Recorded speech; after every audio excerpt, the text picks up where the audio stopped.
చాలామందికి తెలియని విషయం ఏంటో తెలుసా?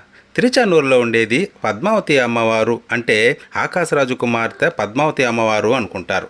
కానీ తిరుచానూరులో ఉండేది సాక్షాత్తు లక్ష్మీదేవే. అమ్మవారు ఇక్కడ సరోవరంలో బంగారు పద్మంలో ఉద్భవించారు. అందుకే పద్మావతి అని ఇంకో పేరు తల్లికి. మొదట మనం అమ్మవారి దర్శనం చేసుకోవాలి. మన బాధలు తల్లితో చెప్పుకోవాలి. ఆ తర్వాత కొండకెళ్ళి పుష్కరిణిలో స్నానం చేసి వరాహస్వామి దర్శనం చేసుకోవాలి. ఆ తర్వాతే స్వామివారి దర్శనానికి వెళ్ళాలి. మనం స్వామి దగ్గరకు వెళ్ళినప్పుడు మనల్ని చూపించి అమ్మవారు మన బాధల్ని కోరికలను స్వామివారికి తెలియజేస్తారంట. అప్పుడు శ్రీవారు తన వక్షస్థలంలోనే లక్ష్మీదేవి చెప్పినవన్నీ విని మనల్ని అనుగ్రహిస్తారంట.